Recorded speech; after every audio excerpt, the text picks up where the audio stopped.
Let us now talk about chemical properties of carbon compounds. Since most of the fuel we use in our daily life are either carbon or its compounds, that is why first we will study combustion. What is combustion? We all know it is the process of burning of a carbon in air to give carbon dioxide, water, heat, and light. We also have studied allotropy. It is the property of some of the elements to exist in different forms. We have learned allotropes of carbon. They are diamond, graphite, and fullerene. So, carbon in all its allotropic form burns in oxygen. That means in presence of oxygen. And as a product, it gives carbon dioxide along with release of heat and light. Most of carbon compounds also release a large amount of heat and light on burning, and these will be the oxidation reactions, which we have learned in chapter number 1 also. There we have learned that when in a reaction oxygen is added, then it is oxidation reaction. Here oxidation word refers to in presence of oxygen. So combustion is taken place in presence of oxygen. That is why these reactions are also called as oxidation reactions. Further, we'll study with example and activity. For the activity, we will use some of the carbon compounds. Here we have taken naphthalene balls and ethanol. What do we have to do? On the Bunsen burner, with the help of tongs, these carbon compounds we have to burn and we have to observe.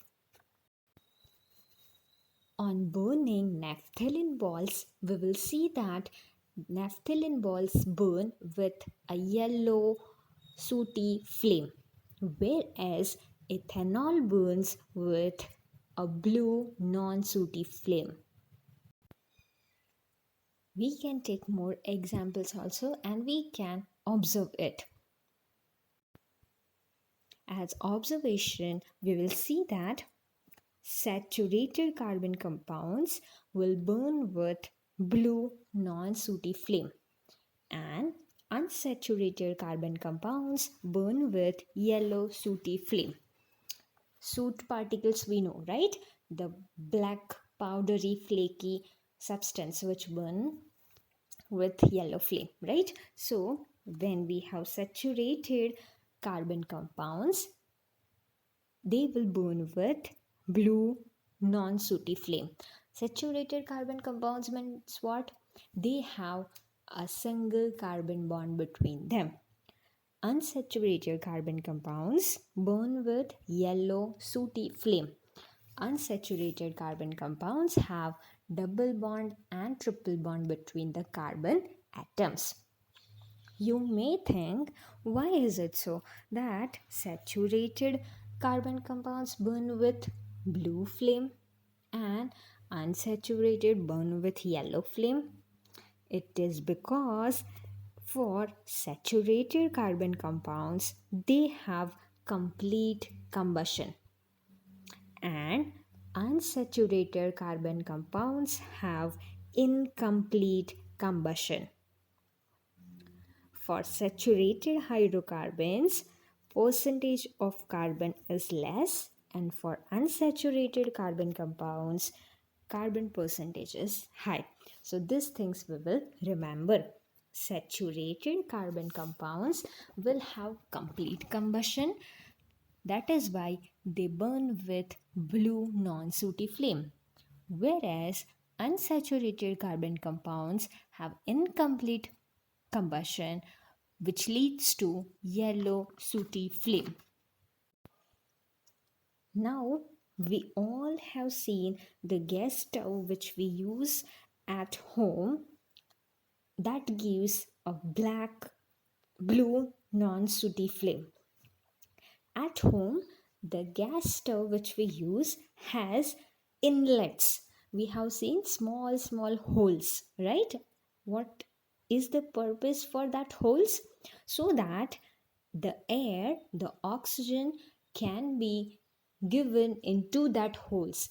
Oxygen can easily reach from that holes, and that is why they are said as inlets for air, that so that the sufficient oxygen can reach, and when it is burned it gives a clean blue flame. But sometimes when you see that there is a yellow flame, what does this mean? When you get a yellow flame, that indicates that the inlets for oxygen, which are small holes on the gas stove, they are inlets for oxygen. They are blocked. And that is why oxygen is not reaching sufficiently and the fuel is getting wasted. And that is why we get yellow flame. Before, when the oxygen was supplied in proper amount, it was complete combustion, and when the holes were blocked at that time, incomplete combustion. That is why we get yellow flame.